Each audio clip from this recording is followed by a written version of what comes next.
Is this where we find out that your missus gives the dog more attention than you? I think so.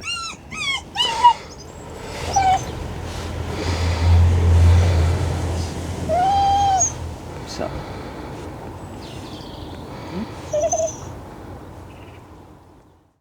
Right, so Yeah. that we need to work on, right? Because this will be one of the reasons why your dog has issues. The reality is you walk away and come back and the dog's jumping all over you. It's almost like a panic celebration. It goes past the point. Like some dogs, when you come in, like because you've gone to the shops or because you've been out, they'll get excited to see you. Your dog panics when you leave, and then it's the intensity in which it comes back. Yeah. Yeah. So we can work on that very, very easily. So all I want you to do, all right, nice and straightforward, just go and walk over there, mind the decking. That's it. And then come back. But what I want you to do is ignore the dog. But walk towards me with a little bit of like authority, but I want you to ignore the dog. Yeah. Because the dog comes back and it's so needy.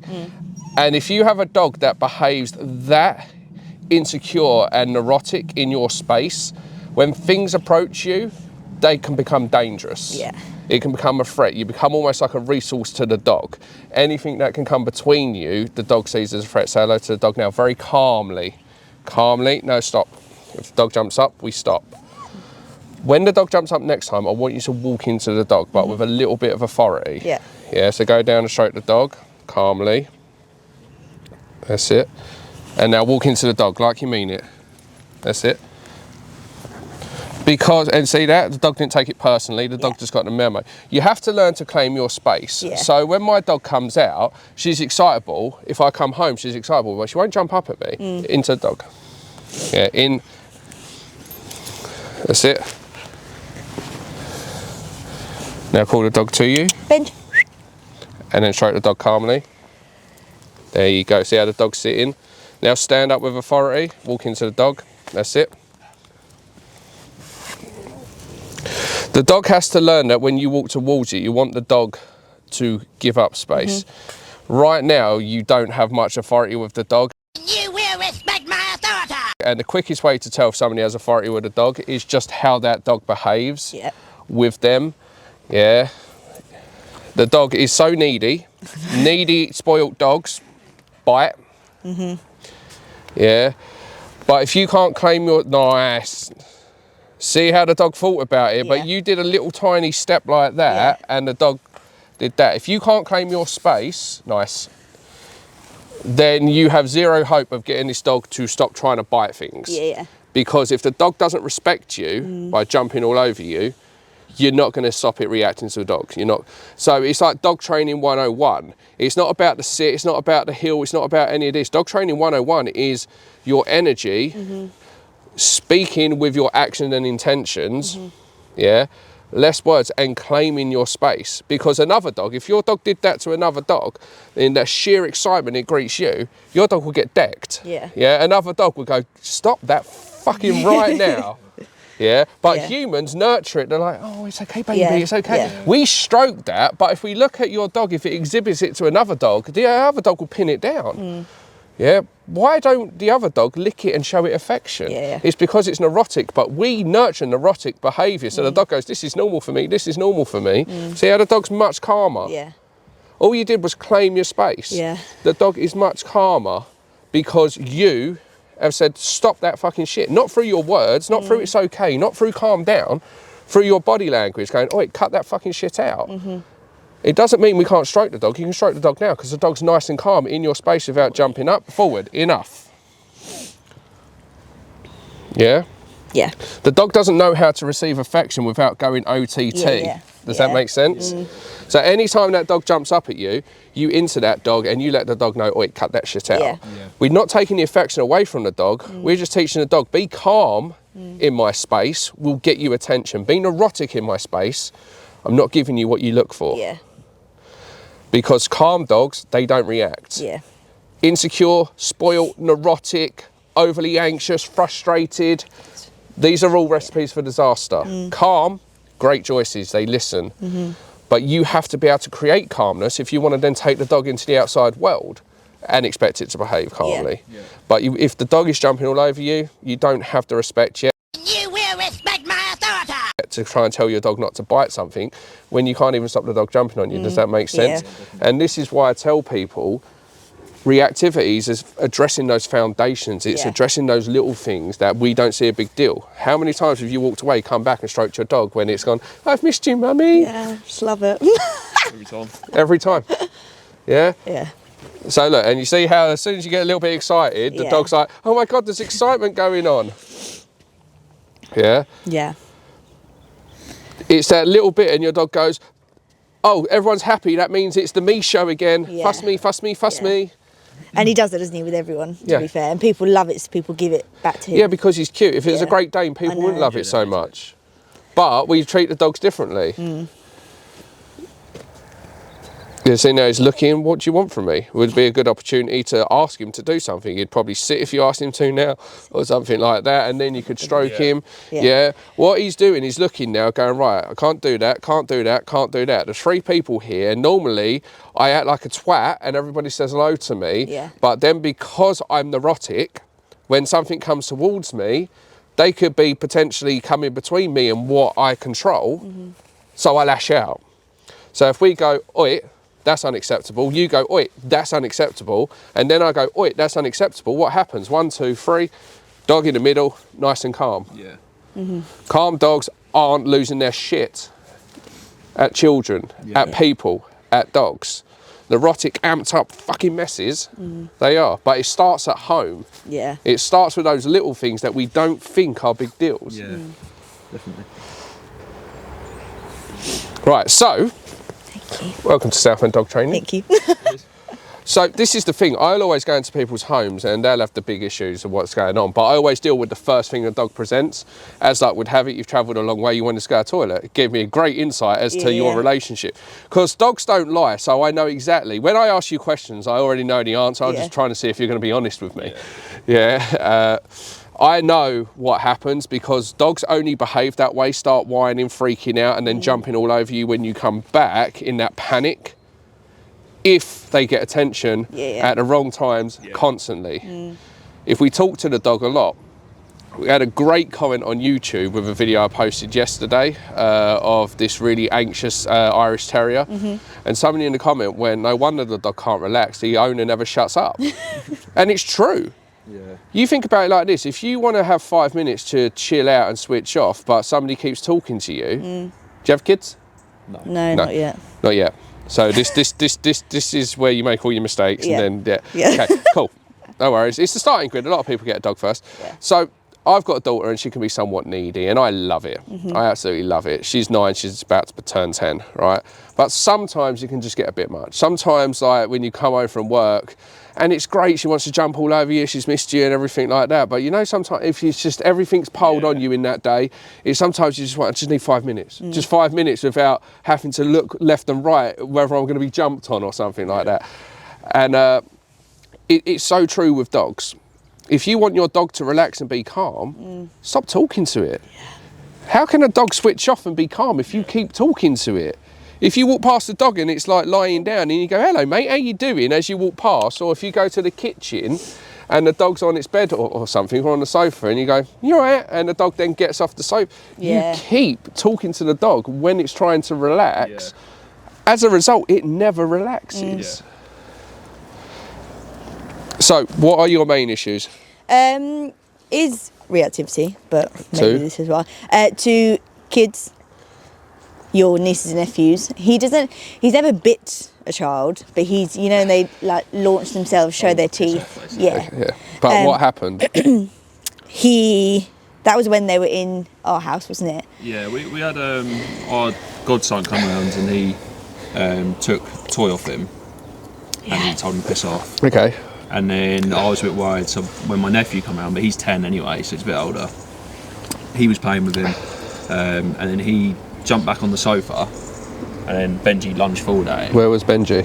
Benji was on the floor, and then that scared my nephew. So when the girls come around, who were about 5, The trainer at the time, didn't she? Said, yeah, put him on a lead, Okay. So I put him on the lead in the living room. He sat down and was fine. And then the girls, I thought he looked calm. The girls come over to say hello.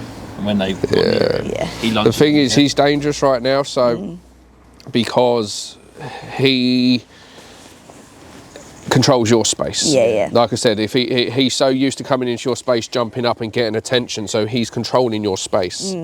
Yeah. So as I said, anything that invades your space, the reality is, I don't have my kids here, so they're at school. But if I had my child here, I could have him. I'd put him exactly where I want him, and I'd be able to have my children with him there without issue. Yeah. But that's because I control my space. Yeah. You're in my space, you behave a certain way. He goes into your space and gets you to behave a certain way. Yeah. Do you see what? So how conflict? I dealt with a couple that had a French bulldog, and the French bulldog was biting the husband. Yeah. Every time he tried to say goodbye to his wife. If the French bulldog was on the sofa, cuddled up to the wife, and he went to give her a hug, the Frenchie would go for him. Yeah, because the Frenchie controlled her space. The Frenchie, in his mind, you belong to me. I bark, you fucking listen. I say jump, you say how high. And then the husband was competition. Yeah.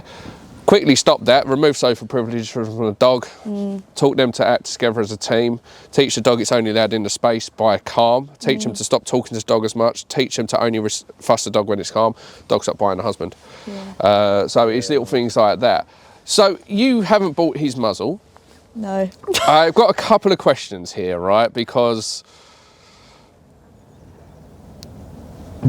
okay, so number one, why'd you muzzle him? Because we were told to. Because you was told to. Yeah. So you don't muzzle him, do you? Not really. No, you don't. No. And I know that. Do you want to know how I know that? How? Because I forgot it. Not because you forgot it, because that's an innocent mistake. Although it could be a costly mistake, it's an innocent mistake. Because you come in and Steve went, oh yeah, they need a size 5 or maybe a size 4 muzzle. So you don't know what size muzzle your dog should have. Yeah. What? He's a cockapoo, yeah. If he does bite, we're in big trouble. I'm not worried about getting killed by a cockapoo. Yeah, I mean, I'm sure Steve Irwin wasn't worried about being killed by a stingray, but I don't think a cockapoo is going to be the dog that's going to it's going to get me. If he is a bite risk, he should be muzzled. Yeah. We have this sort of negative perception of muzzles that they're bad. If you muzzle condition properly, it can be the difference between him biting or not. Has he ever bit anyone? Yes. Who's he bit? Our friend, when he got into the back of the car where Benji was sat. Okay. And why don't we muzzle him? Because at that point he hadn't bitten anyone. So we did muzzle him from that point, to be fair, but not, we just, and yeah, I know you shouldn't, but we kind of pick and choose when. Yeah, like I wanted to introduce the nephews again, so when the nephews come round, stuck a muzzle on him. Like that, basically. The problem is, if you only stick a muzzle on him in stressful situations, the muzzle becomes a negative, and he'll start to associate that with whatever is around him. In order for a dog to be, in order for a dog to be comfortable in a muzzle, it needs to be part of everyday life. So 9 times out of 10 when they're in the muzzle, nothing bad's happening. And then like 1 in 10, it might be because there's kids there, it might be because you're in a busier environment. But if you only put it on in those environments, then he'll build the association. It's that person, that situation, where I have to. With like, That's right. Into when we went to a pub and stuff, didn't we? Yeah. We tried to take him to more like social situations. So when we got towards the pub, we put a muzzle on him and then sat him down and stuff. Like, that's about it, really. So like on the walk and that, he doesn't have it on. I don't know, that's stupid, really, isn't it? No, it is, because in the utmost respect, a dog bite's a dog bite. Yeah. And if he bites the wrong person and they report you, and that bite's bad enough. And the thing is, most bites will occur to hands, because that's the first thing that people reach in and touch. And hands are a funny thing, because there are so many sort of nerve endings and things in your hand that a simple bite could require lots of surgeries and things like that. You could end up being sued, you could have your dog taken away from you, all for what? And that is worst case scenario, but that is the likely reality right now of is it worth taking him out without the muzzle on? He doesn't need the muzzle on right now because I'm not worried that he's going to fucking bite me, and if he does, I'll come down on him like a ton of brick. But not everybody walking around is a dog trainer that knows how to act around dogs. Yeah. Yeah. So your biggest issues is obviously the children. Yeah. What else? He's used to my mum's dogs now, and he's never gone for them, but he did used to when she was a puppy. I don't know if that's a dominant thing. And then my brother's got a dog, and he has a go at him almost every time. Yeah, he just tells him to piss off. Okay. He squeals, the other dog squeals, runs off. Yeah. And Why is he telling him to piss off? What's the other dog doing? Coming into the house usually, or if we're sat at the table and yeah, we go around George's parents a lot. Rudy's like close by, he'll just give him a little. When you say Rudy's close by, is he close by or is he invading his space? There's two different things here. He's never in his space because Rudy's petrified of him. Okay. If he just gets a bit too close. But the thing is, enough. The thing is, right, if I do this, I'm just close. Yeah. But I'm not invading his space. I'm not paying any attention to him. If I do that, now I am invading his space. I'm taking over his space. Yeah. See how he yielded his space to me? Yeah. So that's me taking over his space, right? But if a dog is staring at him, coming into his space, and nobody's stopping that dog, he's going to panic. And every time he reacts, it's because he felt he had no other choice to. And if we're always telling him off, he gets even more neurotic. Yeah. It seems like there's a lot that you're doing that is wrong in the nicest sense of the word. So a lot of what I hear is when you bring him when someone comes into your house. Yeah, it's when you bring the dog into your house, or it's when you bring him into the other dog's house. Have you ever just gone for a nice 2-hour walk first, stop somewhere, get a cup of coffee, bring them back together, and then keep them on the lead for the first half hour or so, just so they have that smooth transition? Have you ever done that? No. So what's happening is we're just going, right, I'm coming into your house. This dog probably hasn't had a walk. Your dog probably hasn't had much of a walk. You got this dog that's excited about going into a house. This dog that's excited about going into the house. Oh, look, there's a dog, run into each other, panic.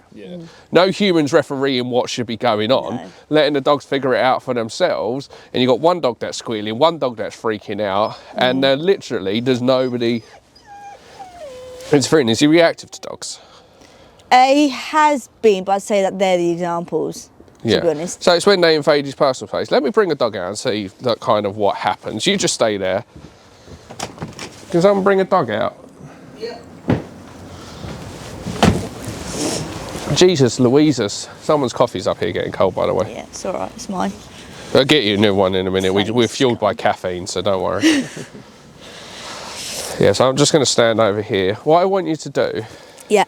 He doesn't know how to switch off. Also, that will make his life very difficult and will make him more agitated, because you see how he's so used to kind of work in the room. Yeah. No one's fussed me for 30 seconds. Pay attention to me. Pay attention to me. Pay attention to me. Yeah, he's back and forth, back and forth, back and forth. Just come down this bit here, Steve. Yep. And just stop there. So initially he's curious. That's curious. So you see how he sits, the whining. The whining he's doing now is the same as the whining he does to you to pay me attention. Problem is, right, because everything's on his terms, when he goes to say hello to a dog, he's going to want it on his terms. So he'll rush over there and want to swall Myla like a rash. But if Myla sniffs back, he's going to tell her off. Yeah? So we know that. I know if I bring Myla here, for example, right, that these meeting right now, these meeting, see what I said, exactly what I said. He'll swarm her like a rash, right? But if it doesn't go exactly the way he wants, he'll then panic. Yeah? Now he can't get his own way. So he barks. So what I want you to do is this, right? When he starts to bark, I want you to, you're calm, confident. Yeah. I want you to, that, and then come back, yeah? All you're doing is turning and then coming back. But you have to mean it. Yeah. If you don't mean it, the dog won't Yeah. stop. Okay. Yeah? Looking at you now for direction because you have stopped the dog.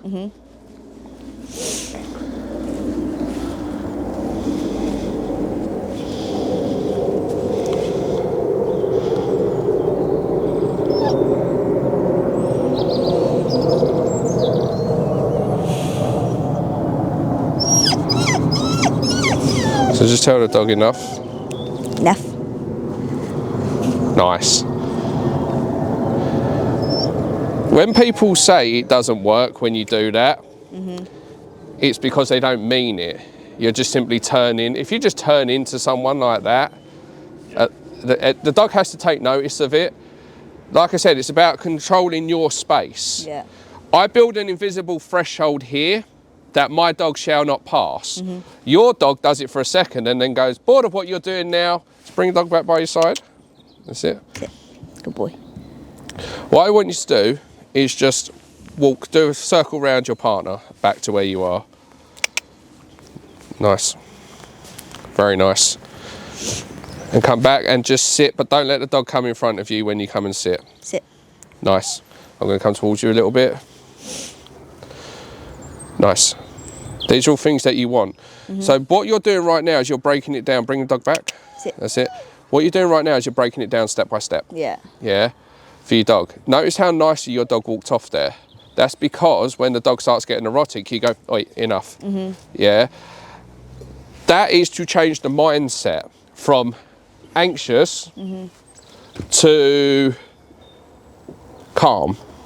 And then if you set off when the dog's calm, the dog walks nicely. Yeah. If you set off when the dog's anxious, bring the dog back, because nice. Sit. This is how we stop the dogs reacting to people, to other dogs, is by micromanaging. Yeah. I can come a little bit closer. Okay, you know you got a barrier to go through, mate. But if I want to keep my dog safe, Yeah. I need to be able to, as I bring my dog into a situation, let her know that I'm confident. Yeah. If you bring your dog towards another dog, but you're worried how your dog's going to behave, you're worried. Your dog doesn't know it's worried because of how it might behave. You're worried. If you're worried and you're bringing your dog towards something, how can we expect that dog to relax? Does that make sense? Yeah. Now, notice how the dog's checking in with you now. I can come closer. Stop it. Nice. Bend back by your dog's side. Sit. Now, because you're over there, come towards me, back where you was, so we can stay there. Get your dog to... Sit. Yeah?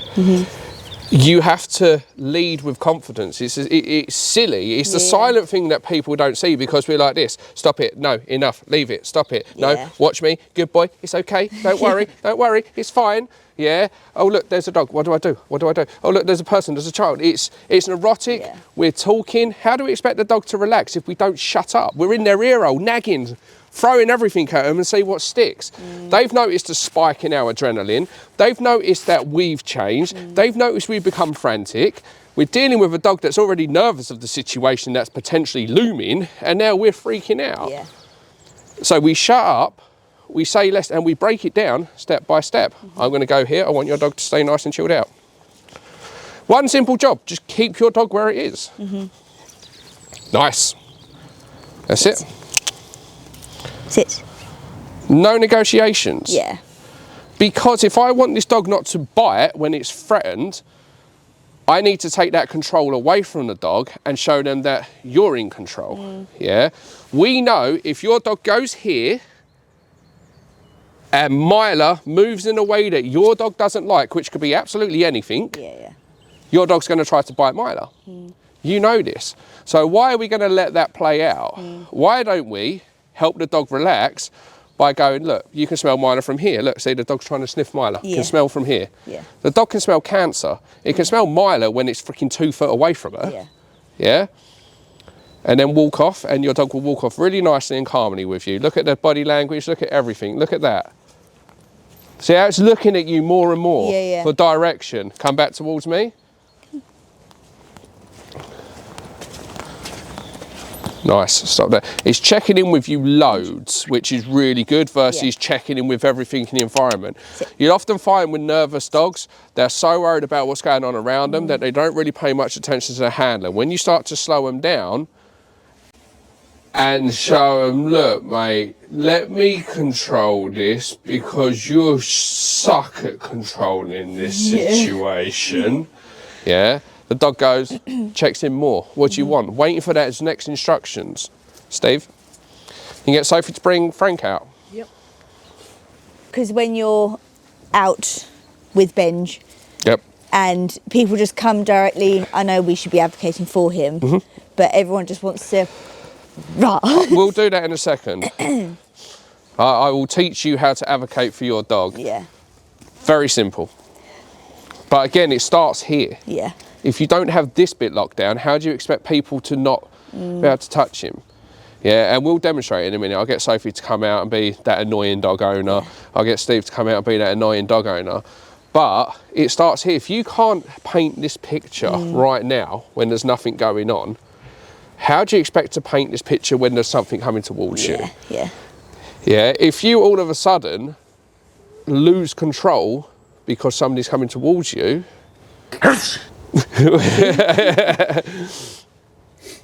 I just realised one of the hardest jobs in the planet must be being a cameraman and not being 100%, like having hay fever or having a cold or something like that. Just come down the steps, Soph. So again, same thing, dog's changed, dog's got bigger, but what you want, nice, in, no, see how it's gone around you, because you don't mean it. No, I didn't mean that, Yeah, sorry. so pass me the lead, right, it's because you didn't mean it. Dog's on the wrong side, so it's difficult. So you see how the dog just went right round you? Yeah. Hey.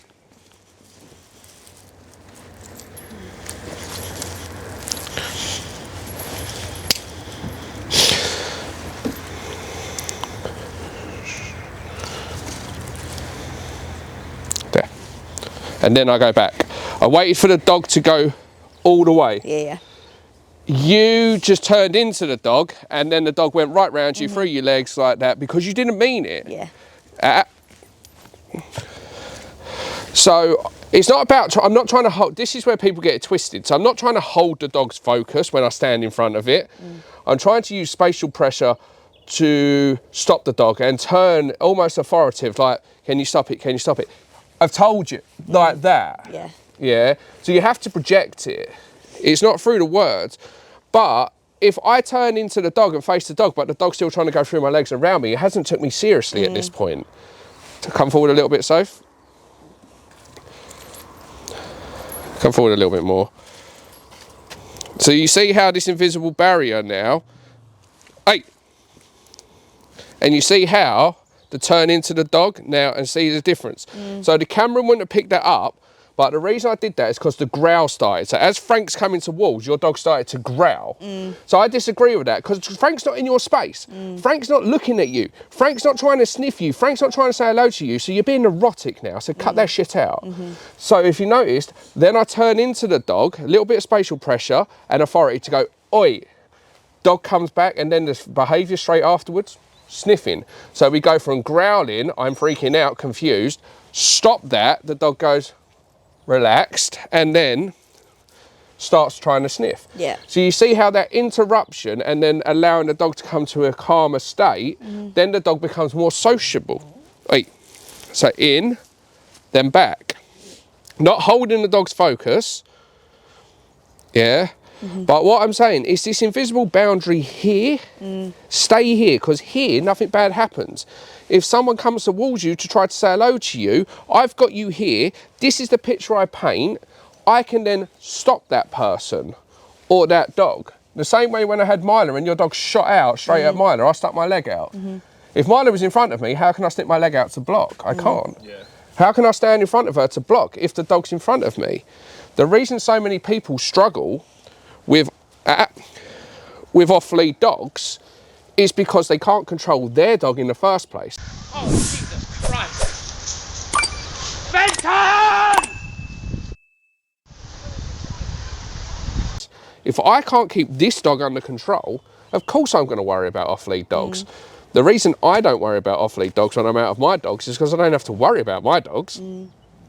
So if I paint this picture, you stay here because here you're nice and chilled out. Walk towards me a little bit, Soph. Good. Yeah? Right, go and put that dog back. And can you bring Benny out, please? Losing your mind. Go on in. In. Claim your space. It's a habit that's going to take a little while to break. Yeah. But you have to be on it every time. Yeah. Right. It's the same with, I suppose, people coming in. Do they need to do it or not really? No, you can't expect your guests to do it. So he should be on a lead inside the house because he's not trained. Yeah. And you have him on the lead. So when your guests come in, you disagree with his behaviour. Yeah? Yeah. So if I'm dealing with a dog that jumps up at people, I have it on a lead and it's my job to correct that dog, not your guest's job to do it. Particularly as he's nervous at people, the last thing you want is people coming in and trying to fucking discipline him and shit like that. Because again, 9 out of 10 people won't do it properly. I can tell him off without making him worse because I know how far to push, when to put the pressure on, when to take the pressure off. And I do it in a language he can understand. Yeah. Most humans don't. Enough, stop it. No, get down, get down, get down. Or the humans aren't going to want to do any of that. They're just going to come in and go, hello. Come in and go, hello. And you stop doing that. I mean, it's... So, when your dog jumps up at you, you claim your space. You walk into that dog and you make that dog back down. And you do it very calmly. When your dog's jumping up at your guests that come in the house, it should be on a lead and you should be controlling it. Right. Let's go forward a little bit more, Soph.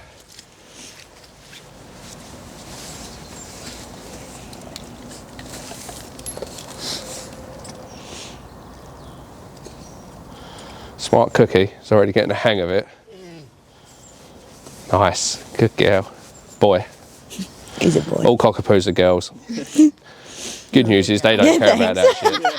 That's what you mean. They've got their head on a swivel. The dog couldn't care what I call it.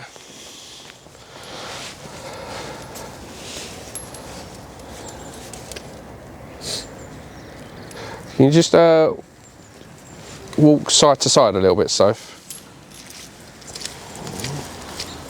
Oh, see, your coat's arrived. I wonder what was different about you. I've been waiting for it yesterday. I wasn't paying attention to you yesterday. Sure. Understandable.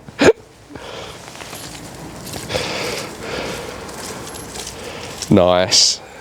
But see, he's adopting this position now. He is learning that like life is good. I was really hoping he was going to be more of a tit. I know. So you could demonstrate what I've just shown you. I'm sure he will in a minute. All right, then we'll mix it up. So if you come back here.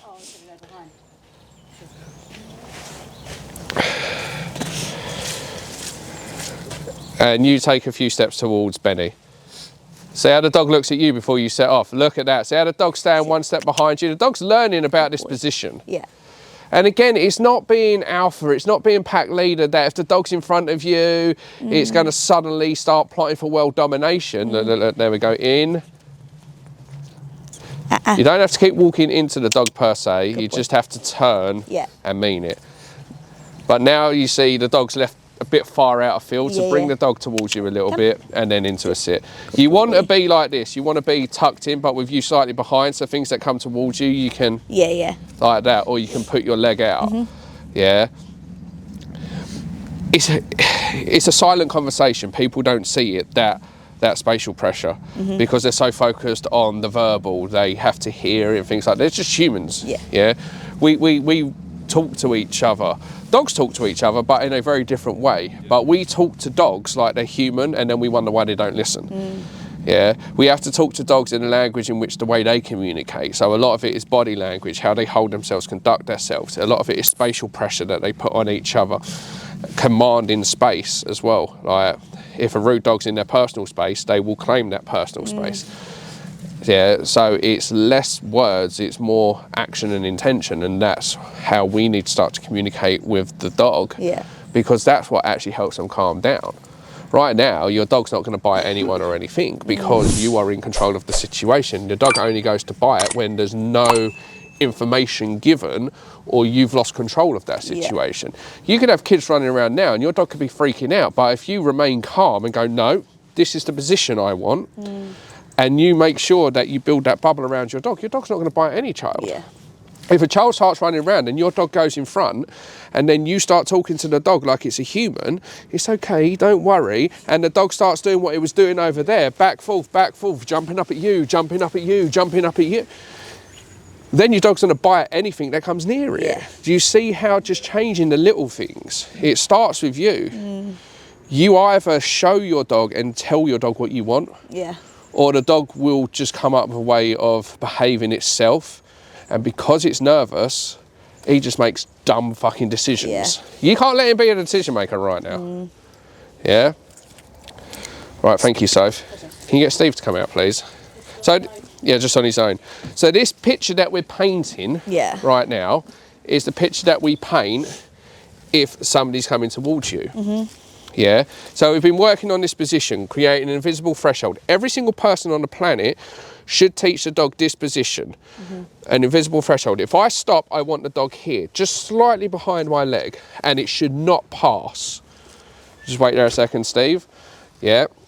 But if I only practice this position because a person has appeared, or a dog has appeared, or a child has appeared, or a distraction, the dog's less likely to do it, because the only time I do it is when it's a high pressure situation.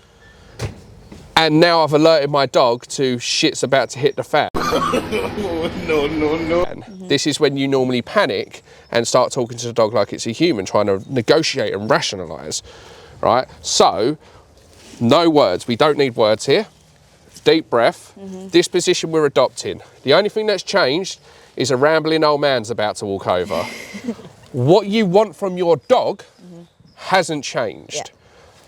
This is the task I need you to do right now, because here you are safe. If you go in front of me and start trying to control and boss our personal space, you bite to make that thing go away. Steve, walk towards me, just say hello to the people, say hello to the dog actually. Your job is to stop it. No. Right, okay. Do it again. Yeah, let's do it again. See, look, and now the dog thought about going for me in that moment. Yeah? Right, let's let this run out. Pass me the sleeves. It did happen quick, it happened fast, right? Come here, you. Right, so, what we do it again, Steve. Steve's coming. I see my dog. Wait, back up, now. In. Oh, he's a good boy, isn't he? Can you stop there? How about saying hello to me first? Oh, hello. It's Yeah. a lovely dog you got there. Thank you. Yeah. But because now we're talking, I now can tell you that my dog is terrified of people that approach him like that. Yeah. Where you going, mate? He's off to something else now. He don't care. Notice he don't care? That's because I've stopped him. I'd still like him here. Come here, mate. What? There we go. That's better. Yeah, he's really into something there. But by controlling the dog and the space, I take that pressure off my dog. Yeah. So I can then address the person walking towards me. Yeah. He's very nervous. If you stare at him, it makes him uncomfortable. I know he's beautiful. I know you want to stare at him. If you reach out to touch him, he's going to panic and he might nip at you, which then only reinforces that behaviour to make people go away. Yeah. Thank you for coming over and admiring my dog. Yeah. But admiring him from there and just stopping and having a conversation has allowed me to do it. What happens is once he goes in front of you, you're then trying to stop it, and it's much more difficult. Yeah. He's kind of explosive because, again, he's used to taking control of that situation. Thank you, Steve. Just go up there for a second. So, come over and say hello to me. Say hello to the dog, actually. Yeah. So, again, my dog's here, this position. See, my dog's already alert. Hello. In. Not quite yet. There we go. How you doing, Soph? Hi. Why are you being that person? You're a dog trainer. Why do you approach a dog like that for? What's wrong with you? stop. Yeah, just trying to undo all my hard work. Don't you know I'm training? Yeah. Don't you know he might? I'm joking. Yeah, but the reality is, my job is to focus on the dog very calmly but confidently. Yeah. Come a little bit closer, Soph. Good. Look at my lead. I'm not restraining, but I'm controlling my space. If Sophie keeps coming, can you just like too close, personal space. Yeah, can you? But I have to be able because if I don't control this space, he goes straight forward and he tries to control the space. But the way he controls it is by trying to bite. I'm scared. Fuck off. Yeah. So it's much rather I control the space than you. But I have to paint this picture so it's up on that lead, it's into the dog. But when you tried to do it, the dog just went straight round you because you haven't yet taught the dog that you own this space, not the other way around. So the dog goes, I know what to do in this situation, Mum. I've done it loads of times. I've got you. Yeah. You have to be the one that goes, yeah, I know. You have to be the one to do it. So you guys go away and then we'll do it again in a little bit. Right, you ready? You're going to go back to Mum, but you're going to need to do it calmly, okay? Calmly, calmly, calmly. Thank you. There we go. And again, when he's calm, he's going to make better decisions. Yeah. But you see, there was a moment when he looked at me and thought about it and then realised who he was looking at. Yeah. Because I've tapped into him so far and because everything I've done, I've made him listen to me, he's less likely to try that behaviour with me. But there was a moment when he kind of just forgot himself, like when Steve walked over, you lost a little bit of control, and then he come freaking charging at me, and then went, oh shit, I know who you are, okay, I won't do that. But if I was somebody else, he could have in that moment barked or lunged or something like that. And you see how quickly, when he goes shooting forward, the adrenaline levels raise. Yeah. And then if we lose control, he loses control. Yeah. So my job is, if you notice, not a lot of it is about the dog. People bring me these dogs that have got bite histories and things like that. Really isn't a lot to do with the dog. The problem. Yeah. But the reason we often don't take people's dogs is because I could take the dog, remove you guys, and I even demonstrate with him, look, this is what your dog can do. And then I go, right, it's your turn, and then the dog does the exact opposite. Excuse me, I've got a bubble in my throat. Yeah. Right, let's have a little coffee, little break. Has he been to the toilet or anything? No. No? Walking round, let's see if he wants to go to the toilet. Do you want a coffee? Yours went cold. Please. Black. Just black coffee. You all right? Thank you, yeah, cheers. The dog's like, can I go? Yeah. Yeah, we go, look at that. A few moments later. Oh, can you let me in? The bolt's on the other side. So watch how Ben deals with the dog. Come straight in. Yeah. No attention to the dog. Yeah. Yeah, but he come in with a bit of authority. Yeah. Yeah. So look, dog's gonna come over to Ben. Ben's still ignoring the dog. Because when a dog's jumping up, that's not the time to say hello to the dog, particularly if it's jumping up and it's a nervous dog. Because hello mate, I like the way you come to me though. Rude. It's because the dog will go where its bread's buttered, where they feel safe. Yeah, the amount of dogs, I was working with a lady yesterday, 2 Rottweilers, one of them was really, really nervy. As soon as I started taking control of the situation, I left, one of the Rottweilers just left its owner, it's like sat by there, it's like, where have you gone, where have you gone? Yeah. Because dogs are loyal. Yeah. But they're not loyal to who gives them biscuits, Yeah. or who gives them the most strokes. They're loyal to who keeps them safe and directs them. What makes a good dog handler, a good dog owner, one that the dog will listen to, isn't the one that spoils them. Yeah. It's the one that when shit gets real, can help them. When this dog has moments of weakness, you are strong for them. When that dog messes up, you hold them accountable. When they're unsure, you lead them. That is what makes an owner that the dog will follow into fucking hell. I would have gone with you to the end. Now, back to the Cocker Spaniel. So the Cocker Spaniel, the mistake she was making was she was letting it go over to every dog she saw, but she didn't know how to read the body language. So it's going over to every dog it sees, but that dog's sniffing the dog, and the dog gets all crunched up, and it hasn't reacted yet, but it will. I said it's not a case of if, it's a case of when. It's going to, at some point, react to a dog. Yeah. Because you're missing the signs that it's uncomfortable. Now, two things. By letting it go over to every dog she sees, she doesn't know how that dog's going to behave when her dog gets there. And it takes one, it's a Cocker Spaniel. Yes, they can handle themselves, but let's be honest, if it runs over to a German Shepherd, a Rottweiler, a Great Dane, a Mastiff, and it decides that it doesn't like what that dog's doing and decides to try and hold its own, it's going to get itself fucking crumpled into the ground. Yeah. So she's letting her dog go over to other dogs.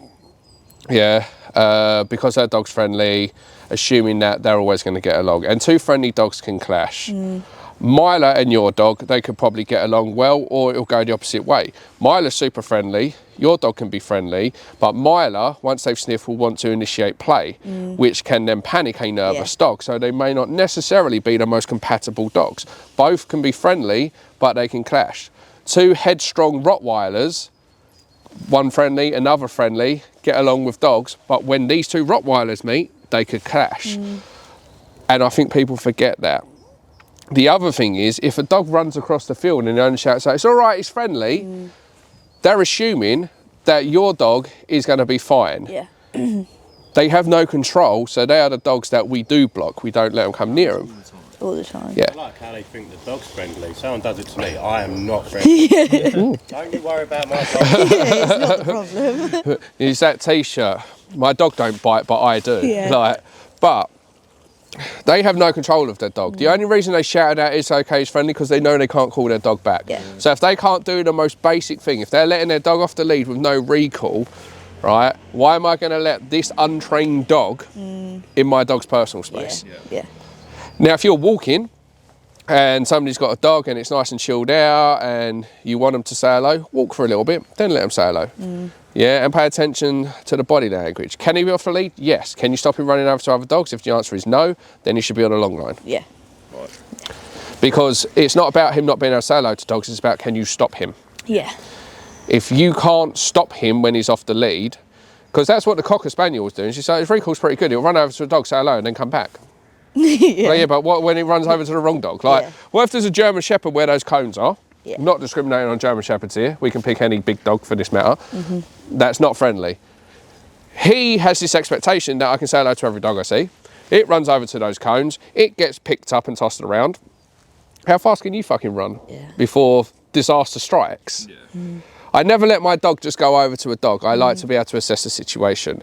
So Myla can be off the lead because if the dog's around and she shows interest, I can go, wait, come here, and she'll come towards me.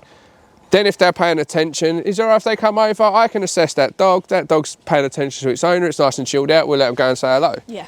Yeah, there's still a risk to it, don't get me wrong. Good news is your dog's not terribly nervous. Like the body language of your dog roaming around right now is pretty chill. Yeah. Tail's always in pretty nice position on that dog. Yeah, so it's not terribly up in the air. Sniffing, nice relaxed body language. Don't have to move forward anymore. But this is what a nervous dog does need. Although your dog's not terribly nervous, it's nervous in certain situations and has learned that aggression will make that thing go away. Yeah, 100%. The only way you stop the dog showing aggression in your personal space is for you to take back your personal space. Yeah. The dog can still be in it, just needs to fucking behave. Yeah. What about like walks and stuff? So like, say if I wanted to go on walks with family and nephews and stuff like that. Just keep the dog by your side. Yeah. Give the nephews, give the dog space. What's hard with children is children want it straight away. Yeah, particularly in this day and age where if they cry because they can't get their own way, parents give it to them. No, you can't have those sweets. All right, just one. Yeah. Like we're negotiating with 7-year-olds and 8-year-olds. Like, if you eat your dinner, you can have this. Yeah. No, eat your fucking dinner. Like, come on, man. Like, you're already negotiating with 7-year-olds. But that's a conversation for another day. But if you're out, with your nephews, keep him by your side and make sure the nephews are ignoring the dog, because that's what he needs. He needs positive experiences with your nephews without them invading the personal space. Yeah. If he likes food, you can have your nephews throw food in his direction. Never give him food. Yeah, that was a mistake we did. Yeah, never ever give a nervous dog that is prone to biting food like this. Says your nephew made that mistake. Yeah, oh godson, thinking we'll build bridges and it just did not end well. We must understand that when a dog is nervous, many times they shut off their senses a little bit. Yeah. So that's why when a dog is freaking out and you're telling it enough, stop it, sit, no, leave it, and the dog's not listening to you, it's not that it's ignoring you. It's the fact that in that moment, it's so consumed by what's going on that the eyes have taken over. It's no longer listening. Its sense of smell, everything's shut off and it's gone into fucking survival mode, like when it's trying to react, yeah? So that's why many times when people go corrections like what they do, because that physical can interrupt them. When I go, oi, and then turn and face the dog goes back down to fucking reality. Right?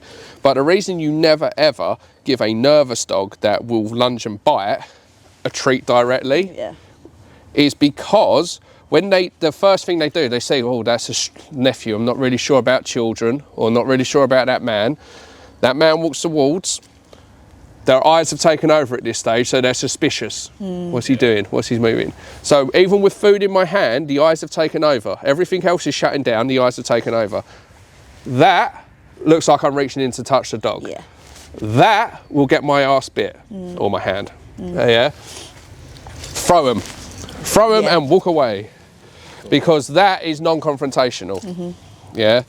So that's what they can do. Just throw it. That's a good idea. Yeah. Also, when he gets to a stage where they might be able to play ball or something with him, have a ball launcher. Yeah. Ball launchers are great because you can fucking reach in and pick up something without putting your hand there. Yeah. But the reality is he needs to be around your nephews without your nephews putting pressure on him.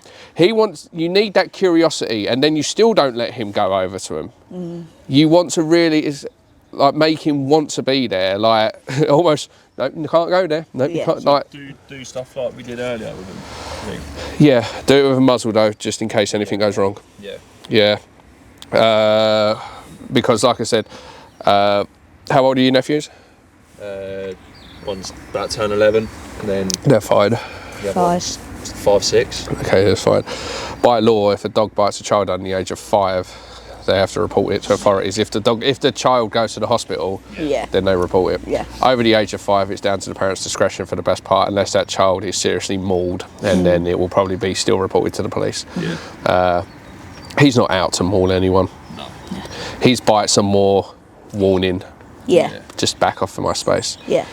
You do have to watch him in your space though. You have to pay attention to the shift, because right now he's just looking at us. He's kind of just on the outside right now. Like, he knows that he shouldn't be jumping up. So you see, he's already come up with a way better way of behaving. But if you notice, his state of mind is much calmer. When he's jumping up, getting frantic, he just makes bad decisions. Yeah. And I know we're frantic, as in, like, I know they pick up on. Yeah, you are. Energy. You do what 9 out of 10 of my clients do. As soon as the dog, like the client with the 2 Rottweilers I worked with yesterday, I was demonstrating it over and over again with the dogs. I'm like, she had 2 dogs, 2 Rottweilers. One was the mum and one was the daughter. The daughter was a year old, the mum was about 4 years old, right? She's blaming the mum for everything when the pup's giving all the signals, right? If the pup is fixating on a dog and you try to break the focus of mum, it's very difficult. If you break the focus of the pup, it's so easy to break mum's focus, and mum's basically just a muscle. So this Rottweiler is just staring like the pup, right? And then if the pup makes a move, mum is the muscle that follows through, right? But mum was perfect in her eyes, the pup was the problem. So, right? And so I'm showing her to pay attention when you stop. Don't let the pup go in front, because as soon as the pup goes in front, then mum wants to fucking come in front. So like what we've been practicing with you. But what her problem was as soon as the dog didn't do it perfectly, she would just lose all control and just completely just go back to no, and get all flustered. That's the thing. The hardest part of the equation is humans. Yeah, it's getting you to undo your bad habits. Yeah, it's getting you to slow down. And remember, you're not in a competition, so if something comes towards you and your dog starts lunging forward, you're not in a race. Just fix it. Even if that person's like freaking long gone by the time you've got your dog to go into that calm sort of relaxed state. It's how you finish everything, because when you're in that moment hasn't gone yet. Yeah. So if your dog lunges and you pull up and you're like, oi, and you want your dog to go back into a calm state, even if that dog or person is long gone, the moment is still there until you move on. If you move on with the dog still frantic, that's the last thing the dog remembers. There's horses. Yeah. We like horses. Don't seem to care right now. I don't think he's bothered. But again, in a calm state, he's much more likely to be able to assess a situation. Yeah. If he was running around, he might be more likely to react to them. We haven't told him to stay here. He just wants to be a part of it. Yeah. But he knows that I have to be a part of it by being nice and chill. This is when you give him all the fuss in the world. Yeah. This is when you give him biscuits. This is when you give him everything he wants. We haven't asked him to sit. He's doing this himself. He has chosen to stop behaving like a freaking Wally and sit there. I love it. When you say like when in the house and stuff, keep him on a lead or whatever. Would you keep him on like this normal lead or just clip him to his collar? No, I would keep him on that slip collar. Yeah. Because your normal this is where people go wrong as well. Why do you use that slip collar? For seeing your video, look like a good lead. Okay. But also for more control, I suppose. Yeah, for more control. Why, when we put dogs on a longer lead or on a lead inside the house, so we stop using the training tool that we're using for more control? I see people do it all the time. They'll have like a German Shepherd. It's dragging them everywhere on a harness. They can't control it. They can't walk it to hill. Right? So we'll put it on a slip lead. We'll teach the dog what the lead is, and all of a sudden they're walking it. They're like, oh my God, I'm walking my dog. This is a miracle. Then they put the dog on a long line attached to its harness. I'm like, but you couldn't walk the dog when it was here on a short lead. What makes you think when you put it on a 30-foot lead, the dog's suddenly going to start responding? It's the same as if you need that lead to give you some control whilst you're training and going through the process of everything, then we're going to use that same lead inside the house. Yeah. I wouldn't probably use the lead attached to it because it's got the knots tied in it, so it's going to get caught and everything. I'd probably get an indoor puppy lead, which is thin and lightweight, but I'd still attach it to the dingo collar. When he's unsupervised, i.e. you're going to bed, going out, you take everything off of him just in case. Yeah. He's crated at night anyway. Yeah, you're right, buddy. Yeah, I can talk to him without him being a twat. It's great. You say he's crated at night? Yeah. You're one of the first cockapoo owners that have come here. Yeah, he's not sleeping in your bed. Yeah. No, he stays. He's so nice to hear from it. He's like 10 minutes the first night, and then from then he's been fine. We left him down there in the tray in the kitchen, and then nothing. He loves it. Yeah. He takes himself there, doesn't he? Yeah. The reason why a lot of dogs do like crates as well is because, like I said, sometimes for some dogs it becomes the only place they can go. Yeah, they're safe. Where the world shuts up. Yeah. And you're not fussing him because you don't fuss him in this. My happy. You wouldn't touch him if he goes into the crate. Yeah, no, it's fantastic. But for me, my happy place is when I go home. Yeah. Yeah. And me and my wife, we don't even have to talk to each other. We'll just find a TV program to watch or something like that. And just doing something together, that's it. You don't always have to be having long-winded conversations and things like that. Don't get me wrong, we don't fucking just operate in silence. But my happy place is at the end of the day, we find something to watch on telly and we sit down and we're just both relaxing from whatever's happened. Sometimes, because when dogs live in a human world, we talk to them too much, we treat them like humans and everything. Sometimes the only reprieve they get is when they can fucking find that little retreat. And if I go in that crate, everyone just shuts up. The noise goes away. Yeah. If those, like say, if George is out at work or something, if I'm at home or on a weekend, if I'm sat on the sofa watching TV, he'll just go upstairs. Yeah. He just lays on the bed. Yeah. I mean, I feel like he's taking it upon himself a little bit to kind of guard you. Yeah. And it is, and Ben picked up on it straight away. Obviously, you weren't here, you went to the toilet. But Ben picked up on it straight away that, we can definitely see who spoils the dog the most. Because when you went to the toilet... He's not interested. When you went to the toilet, he's world-ending. Yeah, he loves me. Yeah, but it's a love, it's a possessive love. Yeah, no, exactly. No, I know. Boyfriend love. Yeah, it's that, who have you been talking to? Where have you been? Like, you said you'd be home 20 minutes ago. Where are you? Yeah. Yeah, it's the going through your phone type fucking boyfriend. It's the you're not allowed any men. It's too much. It is too much. Yeah. But you wouldn't accept it from another No, man. I know. Yeah? But we accept it from dogs. It's so fucking warped. I know. Like, don't get me wrong, like, if you're in a toxic relationship, sometimes it can be hard to get out of that relationship. But if you had somebody going through your phone, if you had somebody freaking checking up on you constantly, if you was out and you was talking to somebody that you bumped into, say you went to school with them, and then all of a sudden your partner's putting her arm around you going, who's that? Who's that? You cheating on me, you're sleeping with him. You wouldn't have that. It's a possessive relation. A possessive boyfriend is not a healthy relationship. A possessive girlfriend, a possessive partner of any sort isn't. And we understand this. But with dogs, he is like your possessive boyfriend. Yeah. You go to the toilet, he's fucking screaming, he can't fucking cope. Yeah. And then you come back and he's all over you like a rash, like, where have you been? Who have you been talking to? And then anyone that comes near you when he's in that neurotic state, he's trying to make go away, but it's from an insecurity place. Oh, I know when Georgia's home from work. the car hits the driveway and he is whining, he's running round upstairs, downstairs, and then he sits there and waits.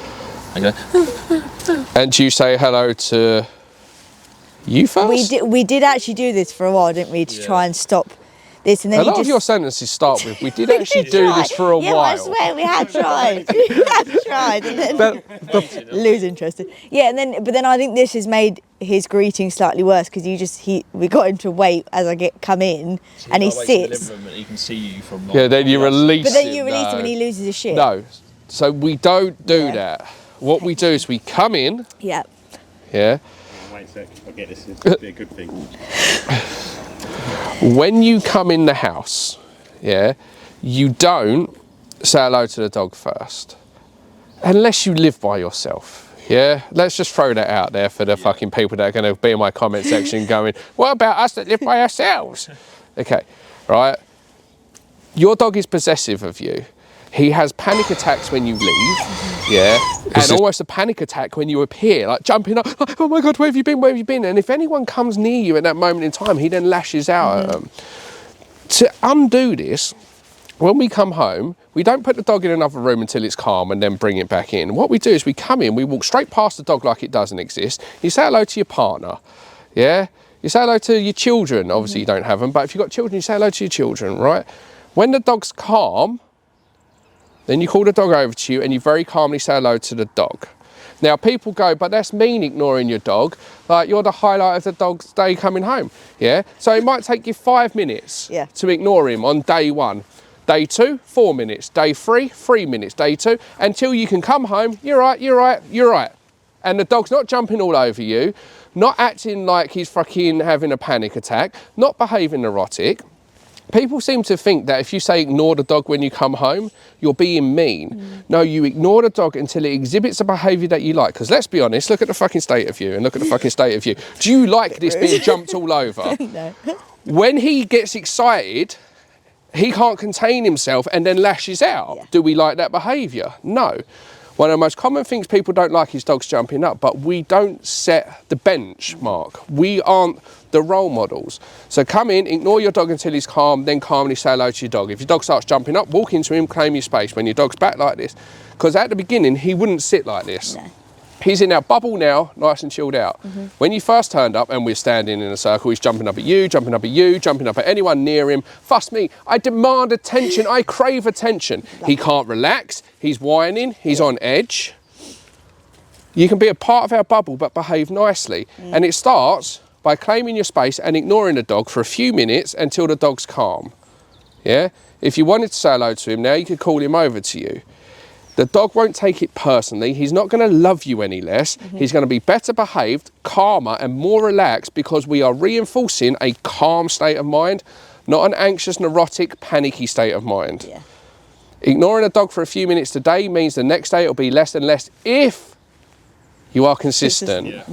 If you come in, go, right, I'm going to ignore you today, but then tomorrow don't ignore the dog. Next time you want the dog to calm down, it's going to take longer and longer and longer. Ignoring a dog for a few minutes is not cruel, because it's a means to an end. Right, should we put him back on the lead? Why not?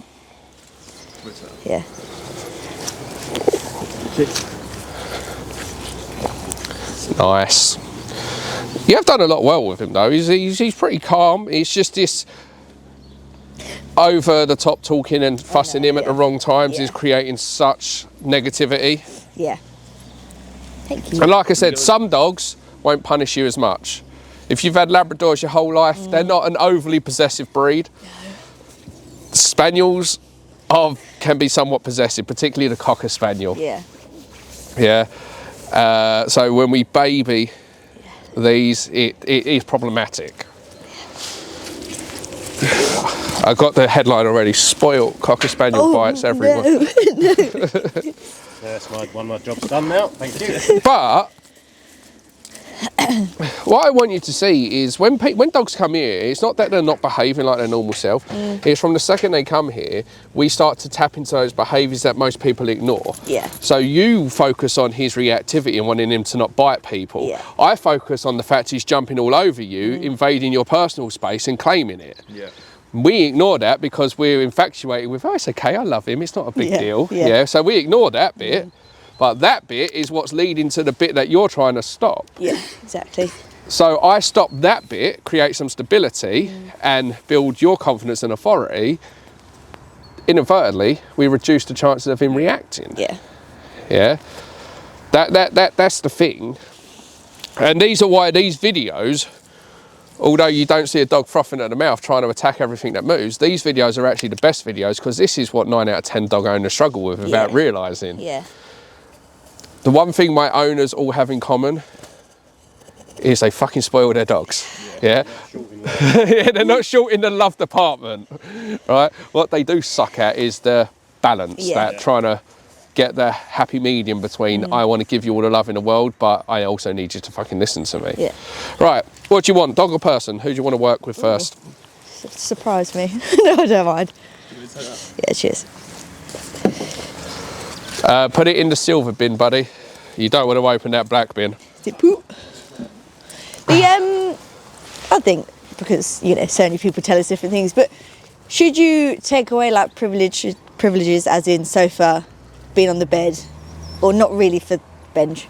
Depends how bad his behaviour is inside. If he's possessive of the sofa, then he loses it. Yeah. Basically, if he doesn't listen to me or guards anything, you fucking lose it. Yeah, yeah. Yeah?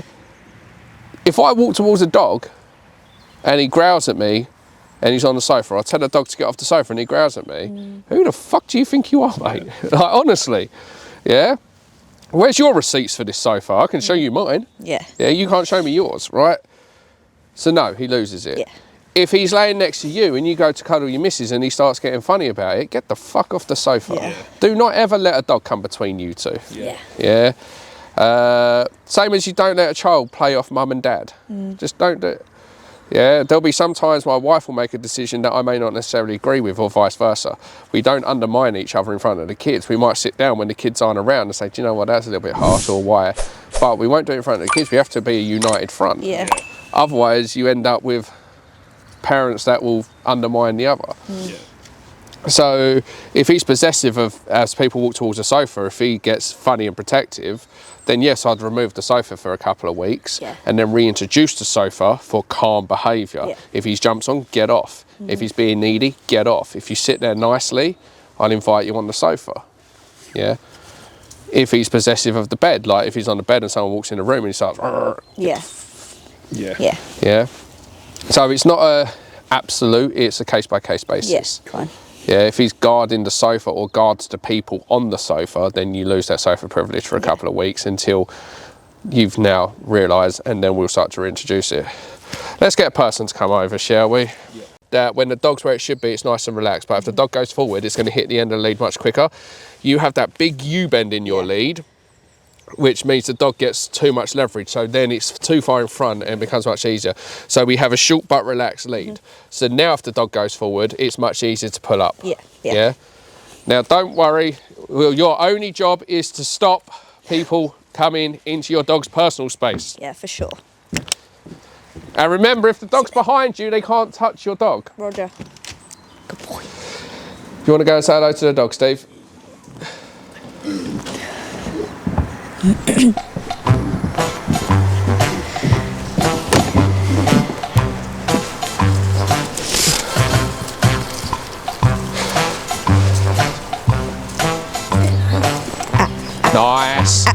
Stay there, stay there, stay there. That's it, now go back. There you go. See how the dog checked in with you? That's what you're looking for. That's how you know you've achieved what you want, because the focus goes off of the thing they're trying to get at and then onto you. So I said, stay there, stay there. And when the dog went back like that into a sit, and it's not a forced sit, we're not asking the dog to sit, because then we'll just get the action. I want the dog to go into that relaxed, and check in with you. If you tried to get the dog to sit on command, it wouldn't have worked. You would have been sit, sit, sit, sit, sit, sit, sit. The dog wouldn't have done it, would have just mugged you off. It's not about the actual obedience command sit per se. It's about the dog going into a more calm, relaxed state. And you achieve that quicker through your actions and your intentions. What you said in that moment was, no, calm down. Go towards again, Steve. Say hello. Hello. Nice. Stay there, stay there, stay there. Into the dog a little bit more. That's it. Now back off. There you go. So you're not walking the dog all the way back. You're keeping the pressure there until the dog goes like that. And when the dog gives you that, you then go back to relax. That's how the dog understands what you want. Yeah. Cold dog. Thank you, Steve. Can you send Sophie out? Because again, if the dog's there, it becomes inappropriate for me to try and touch the dog. If the dog's in front of you, it's so easy for me to touch the dog. Yeah, I think that's what people do. They go, woo! Yeah, because it's already in front. But if you can't stop your dog going forward as something's approaching, we're struggling. But you have to practice this for no reason. When you're out, just every freaking 5, 10, 15 minutes, whatever, just stop for no reason. Stop for no reason.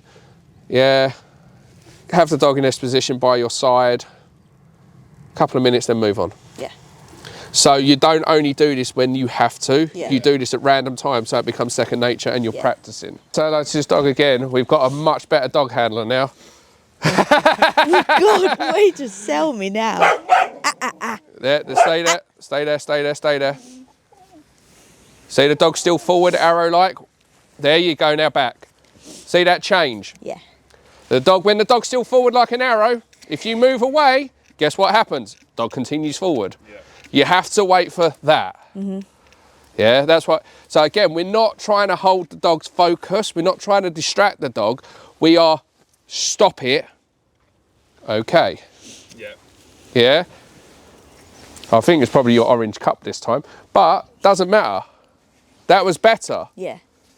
I don't care if the dog's barking, I don't care if the dog's lunging because it wants to say hello. This is the position I want because here you are safe. Dog might not know it straight away and the dog's so used to it, but when the dog leaves your position, it's like, back away, back away, back away. So your dog's trying to control this space, but it's controlling it through a very neurotic, unstable way of being. So by you going, no, you sit here, I've got this, then the dog goes, actually, I don't need to bite anyone. I don't need to react to anyone. And then you can have a conversation with anyone you want, whether they're freaking 3 foot tall or whether they're freaking 6 foot tall. And that wasn't a dig at you, Soph. I was talking about you. I was saying because the dog has an issue with children, so I was... right, sure. Maybe it's why they reacted. Maybe they thought you was a child. Maybe. I mean, you was born in the noughties, weren't you? No, I'm not that young. I don't know, I lose track. Thank you, Soph. Never ask a woman their age. I didn't. I said you was born in the noughties, weren't I? Weren't I? I weren't. I was born... You were born in the 80s, mate. 89. Well, it's back end of the 80s, all right? Still the 80s, bro. And only a couple of months into it. So. The 80s. It's still the 80s. That makes you sound so old. Yeah, you are. Well, so are you. You're the same age, you moron. There's a lot of 89 babies here, and then I think Steve was in the 50s? 60s? 60 something. No, he would be the 50s. Cut years out, 58, 56, something like that. He's in his 60s. Yeah, he's 64, 65. 66. 66, so 58, maybe. Hang on. Sophie's the youngest member of staff, isn't she? Yeah. Sorry, we digress like, a lot. Well, we're waiting, so we just chat about everything. I don't actually know. Have you lost yourself? Yeah. Are you okay, hon? No. You want to PM me later? I think I wanted the dog to come out, but I don't think I don't think. You asked. Instructions unclear. Instructions not given. Right, let's get a dog out, shall we? I know it's like barking out there. Can we just confirm Orange cup. that I didn't ask you to get a dog? You done well, though. Yeah. Okay. Yeah, you didn't. Okay, cool. I'm standing there and Yeah. like, what? Ben's like, what He are we has waiting like, for? I'm but like, a dog? it's not He's like, you didn't often. ask. I'm like, but oh. there'll be like random. It's Can just someone so bring random. a dog out, please? It doesn't matter which one. Don't worry, Benji. I would have barked at her and all. It's a nice cup. And now we need you to achieve the same. Yeah. Nice. Sorry. In. Keep it there. There you go. A little bit more. Bench. Nearly there, nearly there. Oh, the door's gone, so now you've got double distraction. Oh. Stay there. There you go. Now come and join us, because you did end up going a bit back. So what you do is you achieve, doesn't matter where you achieve that sort of relaxed state, Yeah. Sit. but if you end up going back a little bit, then it's important to come back, because what you're saying by that is no, calm down, and then we come straight back into it. Yeah. So you're bringing the dog back into that situation calmly. Yeah. Otherwise, the dog will keep acting up, and eventually you'll be over there. So, ha! I've got you out of this situation. Just come over to us, Steve. So again, same thing. But that's really good, because that all of a sudden you started doing it, and the dog went to go back. That's it. Nice. Yeah, because the dog went to go back, and then the dog heard the door and then went on to something else, but you have to achieve it. Most people go, oh, he's not doing that anymore, he's gone on to something else. Now, if you want, whose dog was it, sorry, that he has an issue with? My brother's. George's brothers. Your brother's dog. This is how you meet. So, I'm going to take this dog, and we're going to go for a walk. Anywhere you want to go. Ooh. You follow. Sorry, you lead, I'll follow. And we'll just be careful here, because it's slippery. So this is the quickest way of getting dogs comfortable with each other, because it's a pressure-free way. So you go for a nice walk together. Yeah. Start with a little bit of space, bring them together, and then stop for a coffee or something. Bring the dog towards you. So when the dog's like that, give a little bit more lead, and then just take it back. So it'll look a little bit something like this. So it'll be like that. Pop. Yeah. The pop. See that? Every time I pop. Otherwise, you end up dragging. Yeah. So if the dog goes off, a little bit of pressure. If the dog ignores it. Yeah. Bless you. Well, lead is very short. It's just those subtle reminders. Yeah. Come on, you. Good dogs.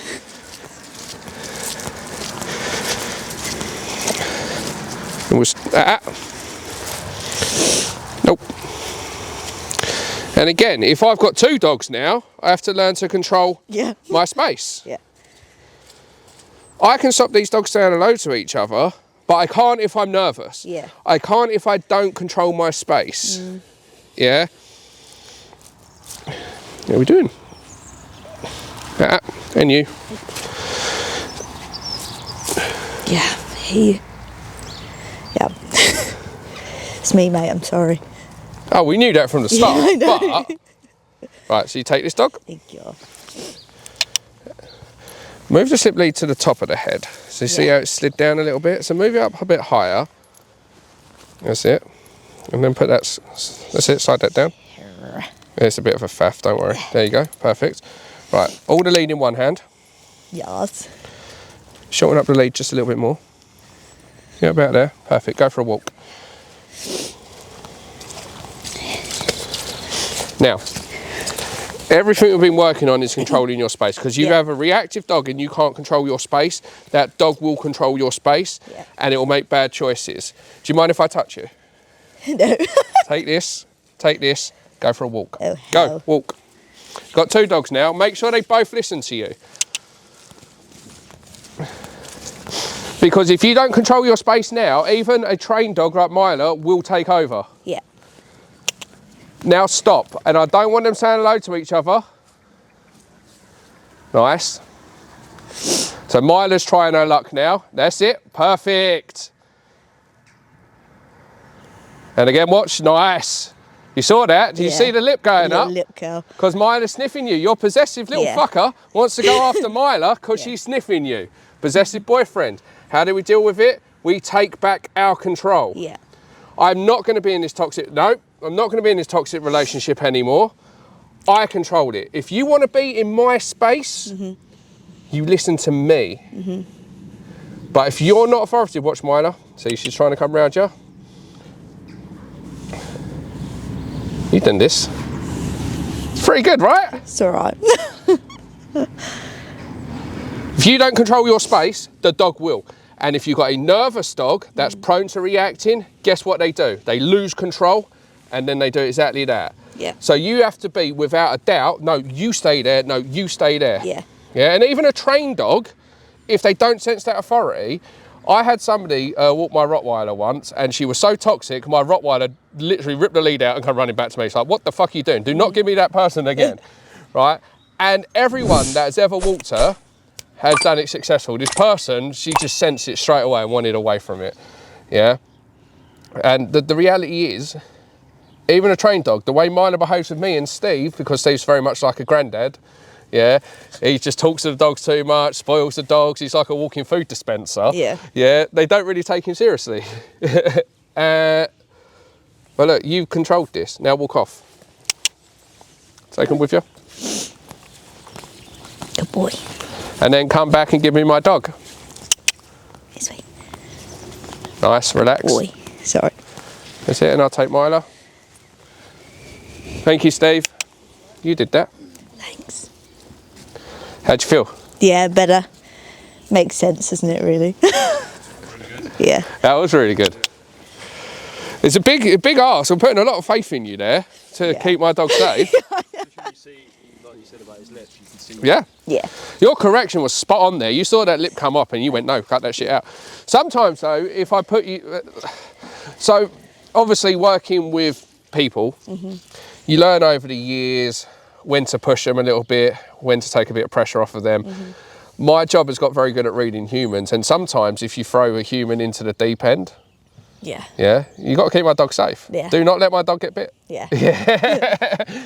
It takes that, right, I've got to go into serious mode, and that serious mode, that's what you did. Like I said, if you want to control your space, you have to do it. Yeah. Your dog, as soon as was fine with Myla until Myla went to sniff your leg, then your dog went, what are you doing? Yeah. And that's when you got to go, no. Yeah, if I want to say hello to a dog, I say hello to a dog. Yeah, you do not dictate who I say hello to. This is how I work with dogs. It's none of this, you're okay, don't worry, yeah, it's okay. Yeah, none of this. It's, look, mate, I get it's hard for you, but trust me, nothing bad's going to happen if you're here. Yeah. Yeah. The more you listen to me, the more your life broadens, the more places I'll take you. Yeah. And it's actually what the dog is crying out for, someone to take control of that situation. I know. Yeah. So do you feel like you're learning like what needs to be done? Yeah. Do you feel like you can do it though? Do you feel like you can be consistent? Yeah. We need to Because be, that's the it. thing, When people contact me and go, oh, it's not really working, I'm like, okay, well, tell me. And I will know straight away because the dog will tell me. The dog will fucking dob you in it. It'll grass you up straight away. Yeah. Dogs don't lie. Yeah. So when I go and say, I'm really trying, I'm like, yeah, but are you? Yeah. Yeah. Because if it's one step forward and then you decide you don't want to do it, dogs are selfish by design. They will always do what best suits them. Yeah, that's why if you're homeless and on the street and you put a double cheeseburger down, the dog's not going to save you a bit. Yeah, they will eat it. Yeah. The reality is, if there's a chance they can, they will. If it works for them, they'll do it. Whether or not it's beneficial to us, they will still do it. So if there's a chance he's going to jump up and you're going to stroke him, he's going to take that chance every time. But if we're consistent about it and we stroke him when all four paws are on the floor, then he learns to keep all four paws on the floor because that's what gets him the attention. We still want to give him all the attention he's looking for. We just need to flip it on its head. You get that attention you're looking for, when you offer us a decent behaviour, not when you're being needy or neurotic, because needy and neurotic is why he lashes out. Yeah. That's what's making him possessive.